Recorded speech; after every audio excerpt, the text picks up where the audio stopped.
গতকালকে মাহফিল, আমার নামের আগে একজন আল্লামা লাগাইছে, আমার কান টান সব গরম হয়ে গেছে সাথে সাথে। কিসের ওয়াজ টোয়াজ করবো? তাড়াতাড়ি লোকের থামায় বললাম, ভাই আমার নামের আগে কি লেখা আছে?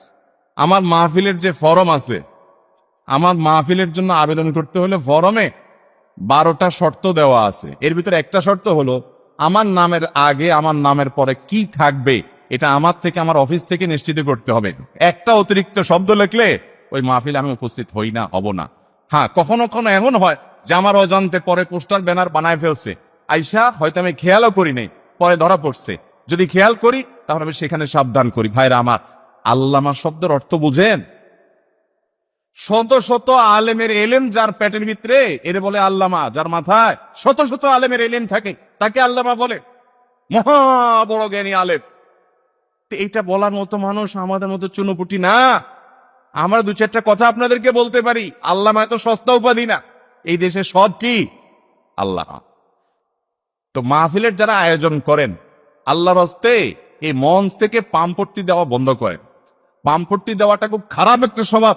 নবী করিম সাল্লাল্লাহু আলাইহি ওয়াসাল্লাম নিষেধ করেছেন, এটা খুব বদ স্বভাব। এই স্বভাবের মানুষ ভালো মুসলমান না। সেখানে মাহফিল মঞ্চ থেকে এই সমস্ত আজাইরা পাম্পট্টি কিভাবে দেন?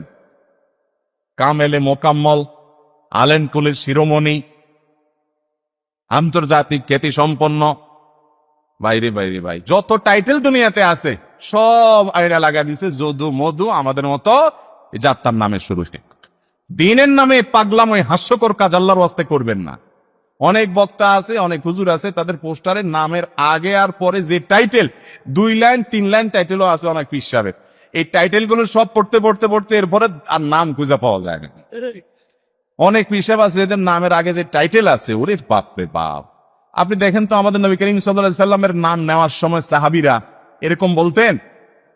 এরকম কোনো কিছু বলতেন না। মাহফিলে যারা পয়সা দেয় এদেরকেও আপনারা পাম্পট্টি দেন, যারা ওয়াজ করে এদেরকেও পাম্পট্টি দেন, যারা প্রধান অতিথি হয় রাজনৈতিক নেতা হয় তাদেরকেও পাম্পট্টি দেন। এই আয়োজকদের ঠিকানা কোথায় হবে আখেরাতে আমি এই চিন্তা করি। আল্লাহ তাআলা আয়োজক ভাইদেরকে হেদায়েত যেন হয় সেই তৌফিক দান করুন, এবং আলোচকদেরকে আল্লাহ হেদায়েত দান করুন, শ্রোতাদেরকে আল্লাহ তাআলা হেদায়েত দান। অতএব এই শব্দের অপচয় করা যাবে না। মুহাদ্দিস বলা হয় যিনি হাদিস বিশারদ। বাংলাদেশে সাধারণত হাদিসের কিতাব পড়ায়, হাদিসের শিক্ষক হলে তাকে সাধারণত মুহাদ্দিস বলে। আর এমনিতে হাদিস সম্পর্কে পাণ্ডিত্য আছে, হাদিসই তার স্পেশালিটি, এটা নিয়ে তার পড়াশোনা, হাদিস সম্পর্কে অগাধ নলেজ ইলম আছে, তাকে সাধারণত মুহাদ্দিস বলা হয়। মুফতি যিনি ফতোয়া সম্পর্কে, মাসআলা মাসাইল সম্পর্কে, আমাদের দেশীয় পরিভাষায় যিনি মাসলা মাসাইল উপরে বিভিন্ন কোর্স সম্পন্ন করেছেন, তাকে মুফতি বলা হয়। একজন চিকিৎসক যেরকম বলা হয়। যদিও অনেক দেশে মুফতি এই শব্দটাও অনেক ওজনের শব্দ। এটা অনেক বড় বড় আলেমদেরকে সাধারণত পুরো দেশে হাতে গোনা কয়েকজনকে বলা হয়। যাই হোক, এটা এক এক দেশে এক এক পরিবেশে থাকতে পারে, এটা দোষে কিছু না। কিন্তু এই পরিবেশগুলার যত্র তত্র ব্যবহার, যার নামের সাথে যেটা খাটবে না সেটাও খাটায়া খাটায়া মাহফিলের আয়োজকরা মাইকিং করে, পোস্টার লেখে, ব্যানার লেখে, হ্যান্ডবিল লেখে। আল্লাহ তাআলা এই অনাচার থেকে আমাদের আয়োজক ভাইদের বাঁচার তৌফিক দান করুন।